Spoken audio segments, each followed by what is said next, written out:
Hello friends, मैं भैर राजावत। आज हम भारतीय नेवी के द्वारा यूज़ किए जाने वाले एयरक्राफ्ट कैरियर की बात करेंगे। इसमें हम जो अभी तक भारत ने यूज़ किए हैं या फिर भविष्य में यूज़ किए जाने वाले एयरक्राफ्ट कैरियर जो भी हैं उनके बारे में चर्चा करेंगे। शुरू करते हैं अपने वीडियो को। इस वीडियो को हम इसलिए कैप्चर कर रहे हैं क्योंकि 2 दिन पहले भारत का चौथा एयरक्राफ्ट कैरियर अपने सी ट्रायल के लिए समुद्र में जा चुका है। जल्दी ही ये अपने सी ट्रायल को पास कर लेगा। उसका जो भी कमियां होंगी उन्हें पूरा किया जाएगा और 2022 के लास्ट तक या फिर 2023 में इसे भारतीय नेवी में शामिल कर दिया जाएगा, फिर इसे ऑपरेशनल भी हो जाएगा। तो हम बात करेंगे भारत के एयरक्राफ्ट कैरियर्स की। सबसे पहले जो भारत के पास एयरक्राफ्ट कैरियर था ये INS विक्रांत था। ये जो INS का मतलब ये होता है इंडियन नेवल शिप। नेवी के जितने भी शिप होते हैं उन्हें INS के नाम, INS पहले उनके नाम के आगे लगाया जाता है, फिर उनका जो रियल नेम होता है उन्हें लगाया जाता है। जैसे कि आप देखेंगे जो सबमरीन होती हैं या फिर बार क्राफ्ट होते हैं, सबके आगे इनका ये INS होता है। तो INS का मतलब है इंडियन नेवल शिप। ये जो विक्रांत है, विक्रांत को जो इंडियन नेवी में जब शामिल किया गया था, ये किया गया था 1957 से 1997 में। इसने कर लगभग 40 साल अपनी सेवा दी है देश को। इसका जो पुराना नाम था ये था HMS हरकुलस। ये जो HMS है इसे बोलते हैं हर मैजेस्टी शिप। ये जो जैसे कि इंडिया में हर शिप के आगे INS होता है, ऐसे ही ब्रिटेन में हर शिप के आगे HMS लगाया जाता है। ये जो शिप है ये हमने लिया था ब्रिटेन से। ब्रिटेन की नेवी में ये पहले काफ़ी समय तक अपनी सेवा दे चुका था। उसके बाद उन्होंने इसे डिसकमीशन कर दिया, फिर इंडिया ने इसे फिर से मॉडिफाई करवाया और अपनी सेवा में इसको लिया। तो इसने इसका जो टाइम पीरियड था ये था आपका 1957 से 1997 तक, लगभग 40 साल। इसका जो वहाँ पर नाम था ब्रिटेन में ये था HMS हरकुलस। इसकी जो लेंथ है ये लेंथ है 700 फीट, मतलब मीटर में अगर आप देखेंगे तो 210 मीटर। इसकी जो स्पीड है, इसकी स्पीड थी 25 नॉट्स, मतलब कि 46 किलोमीटर पर हार। और इसमें जो एयरक्राफ्ट कैपेबिलिटी थी, मतलब एयरक्राफ्ट को ले जाने की जो कैपेबिलिटी थी, जैसे कि आप देखेंगे यहाँ पर ये सारे एयरक्राफ्ट रखे हुए हैं। ऐसे एयरक्राफ्ट को ले जाने की इसकी जो कैपेबिलिटी थी वो थी 21 से लेकर 23 तक। ये काफ़ी बड़ा एयरक्राफ्ट कैरियर नहीं था उस टाइम के हिसाब से, सही था, लेकिन जो वर्तमान में है उनकी कैपेसिटी 60 प्लस तक होती है। ये था हमारा पहला एयरक्राफ्ट कैरियर।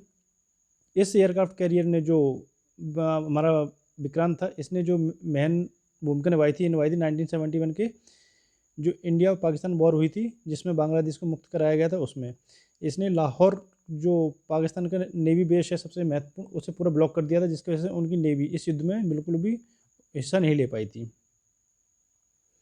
ये हमारा पहला एयरक्राफ्ट था। इसके बाद ये यहाँ पर कुछ इसकी डिटेल्स हैं, जैसे कि आप देखेंगे इसका नाम था विक्रांत। इसे एक्वायर्ड किया गया था 1957 में और ये कमीशन किया गया था 1961 में। 1971 में ये भारत पाक में युद्ध में शामिल होता है। उसके बाद आप देखें डीकमीशन किया गया था इसे 1997 में। इसकी जो आइडेंटिफिकेशन कोड था ये था R11। इंडिया में आप देखेंगे ये सभी जो एयरक्राफ्ट कैरियर हैं उन्हें ऐसे जाना जाएगा R11। इसके बाद जो आएगा वो R22 होगा, उसके बाद R33, ऐसे बढ़ते चले जाएंगे। इसका जो आप देखेंगे होम पोर्ट था ये बॉम्बे था, और इसका जो मोटो था ये मोटो था I completely defeat those who dare to fight with me. ये इसका मोटो था। ये जो इसे 1997 में डीकमीशन कर दिया गया। फिर इसके बाद आया था INS विराट। ये जो INS विराट था इसको भी हमने ब्रिटेन से लिया था, और इसने जो अपनी सर्विस दी है ये दी है 1987 से लेकर 2017 तक, मतलब कि 30 साल। इसका जो ब्रिटिश आर्मी में नाम था ये था HMS हरमीज़। ये आप देखेंगे यहाँ पर इसने भी कई सारे ऑपरेशनल को अंजाम दिया है। इसका जो टोटल वेट है ये है अराउंड 29,000 टन। इसकी जो एयरक्राफ्ट को ले जाने की जो कैपेबिलिटी है, जैसे कि इसमें भी आप देखेंगे ये ऑपरेशनल एयरक्राफ्ट हैं, इनकी जो ले जाने की कैपेसिटी थी ये थी 26। इसी के साथ में इसने भी कई सारे, इसमें जो समय इसे जो डीकमीशन किया गया उसकी सबसे बड़ी रीज़न थी कि इसके जो पार्ट्स थे वो काफ़ी पुराने हो चुके थे और उन्हें रिप्लेस करने की ज़रूरत थी, लेकिन डिफेंस मिनिस्ट्री थी उसने इसके जो बजट था उसे क्लियरेंस नहीं दिया, जिसकी वजह से इसे ऑपरेशनल करने में काफ़ी मुश्किल आ रही थी, इसलिए इसे डीकमीशन कर दिया गया था। इसमें आप देखेंगे इसकी जो डिटेल्स हैं वो कुछ इस प्रकार हैं। इसका नाम था विराट। एक्योर्ड किया गया था 1987 में, और ये इसने आर्मी को नेवी को 1987 में ही ज्वाइन कर लिया था। 2017 में इसको डीकमीशन कर दिया गया, आउट ऑफ सर्विस 2016 से था ये। तो इसमें जो कई बार इसका ये देखिए, ये एक तरह से पुराना एयरक्राफ्ट का था। पहले वो ब्रिटिश आर्मी यूज़ करती थी, फिर इंडियन नेवी ने ब्रिटिश नेवी यूज़ करती थी, फिर इंडियन नेवी ने लिया इसे। तो इसमें कई बार सर्विस की गई, जैसे कि अप्रैल 1986 में हुआ, जुलाई 1999 में, फिर मिड 2003, नवंबर 2004, मतलब कई सारी इसमें समस्या आने लगी, तो इसे फिर लास्ट में आगे सेना ने इसे हटा दिया। इसका जो होम पोर्ट था ये था आपका मुंबई, महाराष्ट्र। इसकी जो आइडेंटिटी थी 5R22 थी। इससे आप देखेंगे इसका जो मोटो था वो था he who rules over the sea is all powerful. इसका जो एक निकनेम था, ये निकनेम था ग्रैंड ओल्ड लेडी। इसके बाद आता है हमारा INS विक्रमादित्य।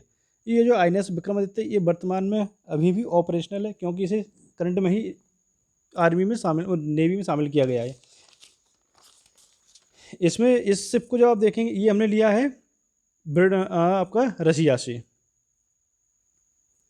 जब इस शिप को रशिया से लिया गया है तो रशिया में इसका जो नाम था वो था एडमिरल गोर्स्कोप, और इंडिया में इसको नाम चेंज कर दिया गया है। इसका नाम अब हो गया है INS विक्रमादित्य।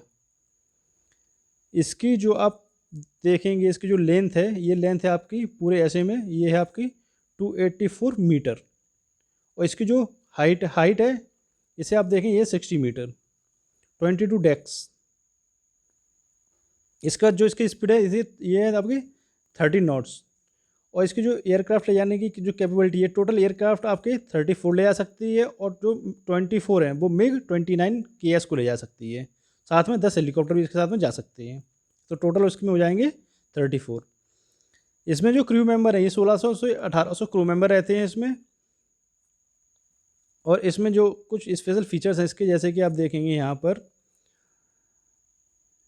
इसमें एक तरह की जो नई टेक्नोलॉजी है वो है स्टोबार। इसमें क्या होता है, शॉर्ट टेक, मतलब छोटी सी दूरी पर ये हवा में उड़ जाता है, और short take out, short take off, but arrested recovery. अब अरेस्टेड रिकवरी से मतलब ये तो जैसे ये पूरा प्लेन का डेक है, इस पर किसी प्लेन को उतरना है, तो उसमें क्या होता है, जैसे यहाँ पर 4 वायर होते हैं, और प्लेन में पीछे एक हुक लगा रहता है। जब प्लेन इसमें उतरता है ना, तो उनमें से कोई एक वायर प्लेन में फंस जाता है और उसकी स्पीड को कम कर देता है। ये होती है अरेस्ट रिकवरी। इसकी जो कुछ आप देखेंगे इसमें, ये जो हिस्ट्री रही है इस प्लेन की कुछ इस प्रकार थी। जब ये रशिया में था तो ये एडमिरल गोर्स्कोप के नाम से जाना जाता था। जो उन्होंने इसे कमीशन किया था, उसे वो किया था इन्होंने 1987 में, लेकिन 1996 में इसे डिकमीशन कर दिया गया था। फिर इसे इंडिया ने लिया। जब इंडिया ने इसे लिया तो इसे जाना गया विक्रमादित्य के नाम से। फिर इसे ऑर्डर दिया गया था, ये दिया गया था 2004 में। उसी के साथ आप देखेंगे यहाँ पर जो इसकी कॉस्ट आई थी वो थी $2.35 बिलियन। फिर इसे जो कमीशन किया गया, ये 2013 में कमीशन किया गया है। इसके हिसाब से मतलब काफ़ी लंबे समय तक ये अपनी सेवाएं देगा। इसका जो होम पोर्ट है ये है आपका INS कदम्बा करवर। इसका जो मोटो है स्ट्राइक फॉर स्ट्राइक श्योर। इसका जो स्टेटस है वो भी ऑपरेशनल है, ये काफ़ी लंबे समय तक ऑपरेशनल रहने वाला है, क्योंकि काफ़ी अच्छी क्वालिटी वाला एयरक्राफ्ट कैरियर है। इसके बाद जो चौथा एयरक्राफ्ट कैरियर है, जिसकी अभी हाल ही में हमने चर्चा की थी कि ये अपने सी ट्रायल के लिए जा चुका है, ये है INS विक्रांत।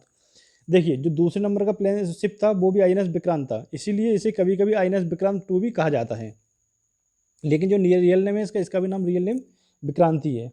इसे आप देखेंगे जब ये जा रहा था तब इसकी कुछ इस तरह इनोग्रेट किया गया था। अब ये जो एयरक्राफ्ट कैरियर है ये 75% इंडिजीनियस है, मतलब 75% इसके जो कंपोनेंट है वो पूरे इंडिया के द्वारा बनाए गए हैं, डेवलप किए गए हैं, और 25% केवल एक्सपोर्ट किए गए हैं। इसे जो कंस्ट्रक्शन किया गया है, इसे कंस्ट्रक्ट किया गया है आपका कोचिन शिपयार्ड लिमिटेड, जो कोची केरला में है। ये भारत का पहला एयरक्राफ्ट कैरियर है जो खुद भारत मेड इन इंडिया है। इसका जो आप देखें वेट है जो 48,000 टन है, और इसकी जो कैरिंग कैपेसिटी है, जो प्लेन अपने साथ एयरक्राफ्ट को ले जाने की जो कैपेसिटी है वो 40 एयरक्राफ्ट है। इसकी जो एक्सेप्टेड जो आप माने कि कब तक इसे शामिल कर लिया जाएगा, तो ये किया जाएगा 2023 तक इसे शामिल कर लिया जाएगा। ये कुछ एयरक्राफ्ट थे। ऐसे ही एक और एयरक्राफ्ट इंडिया में की नेवी के लिए अभी उसमें मंजूरी नहीं मिली है, लेकिन उस पर चर्चा चल रही है, वो होगा आपका INS विशाल। इसका जो डिज़ाइन है वो नेवी के द्वारा बना लिया गया है और गवर्नमेंट के द्वारा भी इसे मंजूरी नहीं दी गई है, क्योंकि इसमें जो बजट है वो काफ़ी ज़्यादा है। उस पर काफ़ी विचार करने के बाद इसे परमिशन मिलेगी। तो ये जो शुरू के 3 एयरक्राफ्ट कैरियर थे, इनका यूज़ कर रही है अभी नेवी, और चौथे का जल्द ही करने लगेगी, जिसमें से अभी आपके 2 एयरक्राफ्ट कैरियर डिकमीशन्ड हो गए हैं और ऑपरेशनल केवल 2 रहेंगी। ये हमारा वीडियो था। अगले वीडियो के लिए हमसे कनेक्ट रहें, चैनल को सब्सक्राइब करें, शेयर करें, लाइक करें। अगले वीडियो आने तक के लिए थैंक यू। जय हिंद।